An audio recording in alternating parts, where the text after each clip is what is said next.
નવનીત બાલદિયા દ્વારા પોલીસ ફરિયાદ નોંધાવવામાં આવી હતી બગદાણા પોલીસ સ્ટેશનમાં, પરંતુ બગદાણા પોલીસ સ્ટેશન છે તે કોઈને કોઈ રીતે આ ડાયરા કલાકાર છે માયાભાઈ આહિર તેના દીકરાને છાવરતી હોય તેવા આક્ષેપ છે તે નવનીત દ્વારા કરવામાં આવ્યા હતા અને કહ્યું હતું કે 8 થી 9 કલાક બાદ મારી ફરિયાદ નોંધવામાં આવી હતી. જે પીઆઈ હતા, તત્કાલીન પીઆઈ હતા ડીવી ડાંગર, તેણે છે મારા 3 વખત છે તે નિવેદન બદલ્યા હતા અને મેં કહ્યું હતું કે મારે નામજોગ ફરિયાદ દાખલ કરાવી છે, પરંતુ તેમણે અજાણ્યા ઈસમો વિરુદ્ધ ફરિયાદ દાખલ કરાવવા દેવામાં આવી હતી. આ મામલે પોલીસે 8 લોકોના છે તે નામ ખોલ્યા હતા,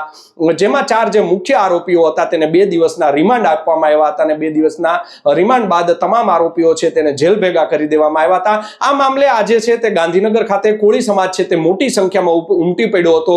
જેમાં છે તે 15 ધારાસભ્યો તેમજ 2 સાંસદ સભ્યો સહિતના જે લોકો છે તેઓ પણ ગાંધીનગર ખાતે સીએમ ને મળવા માટે દોડી ગયા હતા. ધારાસભ્ય છે રાજુલાના હિરાભાઈ સોલંકી, તેમના દ્વારા છે આહવાન કરવામાં આવ્યું હતું કે તારે સોમવારના રોજ તારીખ 6 ના રોજ કોળી સમાજ છે તે ગાંધીનગર ખાતે પહોંચશે અને મોટી સંખ્યામાં હર્ષ સંઘવી છે તેને પણ ફરિયાદ કરવામાં આવશે અને જે મુખ્યમંત્રી છે ભૂપેન્દ્ર પટેલ તેમને પણ ફરિયાદ કરવામાં છે તે આવશે તેવું આહવાન કર્યા બાદ મોટી સંખ્યામાં જે કોળી સમાજ ત્યાં ઉમટી પડ્યો હતો અને સીએમ છે ભૂપેન્દ્ર પટેલ તેમના બંગલા નિવાસ ખાતે ત્યાં બેઠક યોજાઈ હતી.